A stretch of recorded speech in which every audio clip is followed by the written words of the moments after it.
aplikasi PBS, Bapak Ibu bisa mendownload aplikasi tersebut di Play Store dengan namanya Profil Belajar Siswa. Bapak Ibu bisa mulai langsung install saja aplikasi tersebut.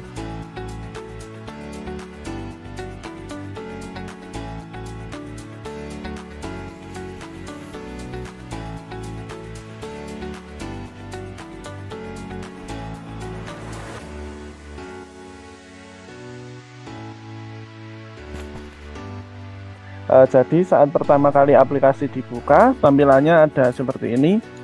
Di tengah ada tombol scan yang besar, kemudian ada tombol input data baru dan tombol lihat data tersimpan. Nah, ini saya tekan input data baru. Nah, pada halaman ini Bapak Ibu dipersilahkan untuk mengisikan formulir sesuai dengan kondisi peserta didik atau anak atau siswa tersebut. Mulai dari yang pertama identitas pengisi, identitas siswa, kemudian kebutuhan-kebutuhan khusus dari siswa itu sendiri. Ini sebagai contoh saja, misalnya nama lengkap pengisi formulir ini saya tuliskan Philip. Selanjutnya kemudian saya mengisikan sebagai orang tua, kemudian NISN-nya sebagai contoh saja saya isikan. Dan nanti otomatis akan langsung dicari, karena ini NISN-nya saya hanya mengarang saja, maka datanya tidak ditemukan. Nanti harusnya kalau NISN-nya benar bisa ditemukan kalau sudah ada datanya di server. Kemudian selanjutnya nama lengkap siswa yang saya isikan, misalnya saya isikan saja sebagai contoh, kemudian tingkatan kelasnya dan tanggal pengisian formulir ini.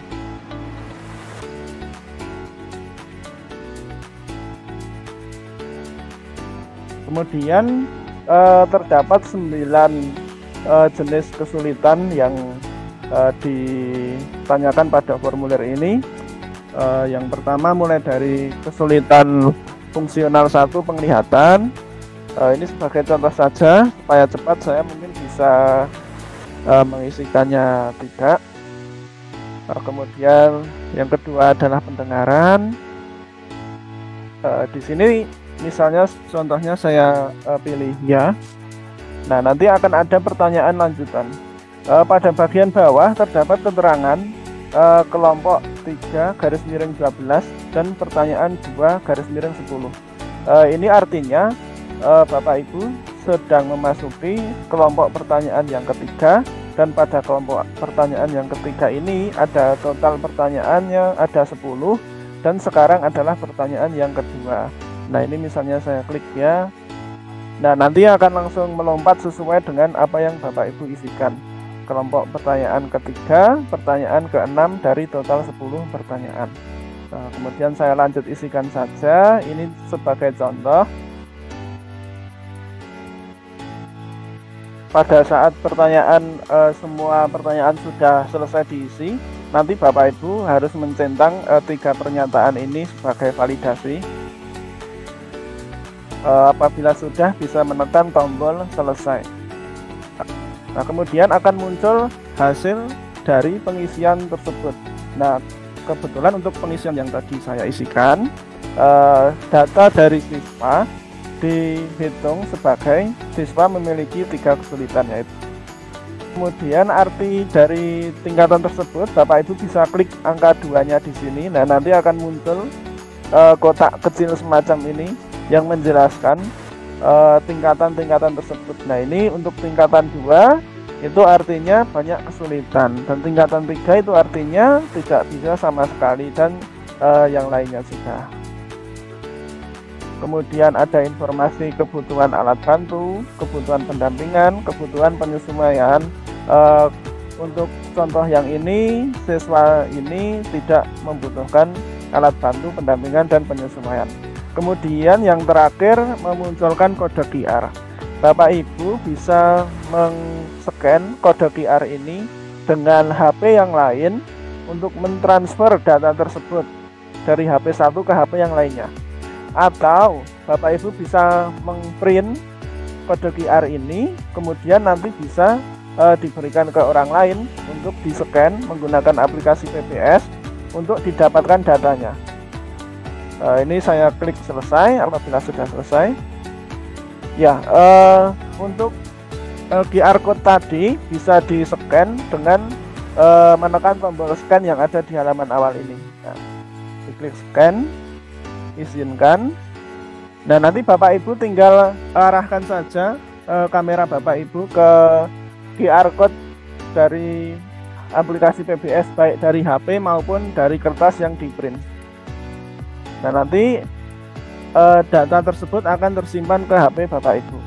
Untuk melihat data yang sudah tersimpan atau data yang diisikan Bapak Ibu, bisa menekan tombol lihat data tersimpan di bawah sini. Ya, di sini tadi yang saya isikan Budi Setianto dengan NISN tersebut. Kemudian di sini Bapak Ibu bisa melihat kembali data yang diisikan. Nah, ini contohnya yang tadi, bisa melihat kembali. Kemudian Bapak Ibu bisa melihat data pengisian formulirnya dari sini, lihat detail. Nah, di sini Bapak Ibu bisa melihat semuanya detail dari pengisian formulir.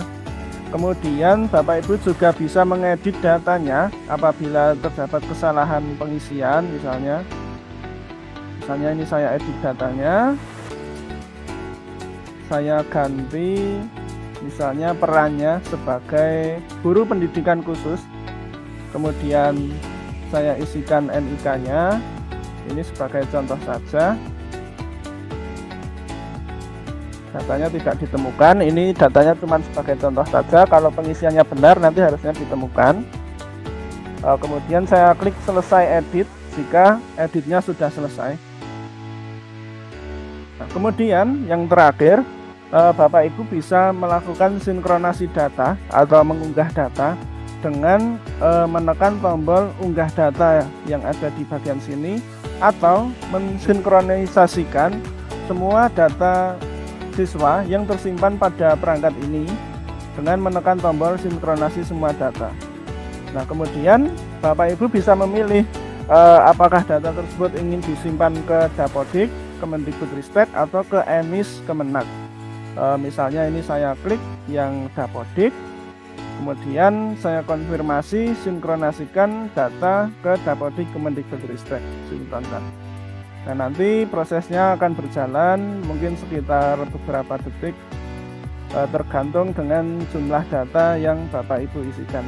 Nah, ini kebetulan karena sebagai contoh saja tadi saya mengisikan NISN dan NIK-nya, maka di sini prosesnya sinkronasinya gagal dikarenakan NISN-nya tidak ditemukan. Jadi untuk melakukan sinkronasi data, NISN dan NIK pengisi harus data yang benar. Nah, mungkin kurang lebihnya fitur-fitur yang ada pada aplikasi PBS ini cukup sekian. Yang pertama ada penginputan formulir yang terdiri dari puluhan pertanyaan yang bisa Bapak Ibu isikan sesuai dengan kondisi peserta didik atau siswa atau anak. Kemudian melakukan scan QR code, dan yang terakhir melihat data tersimpan dan mensinkronasikannya ke cloud atau ke server.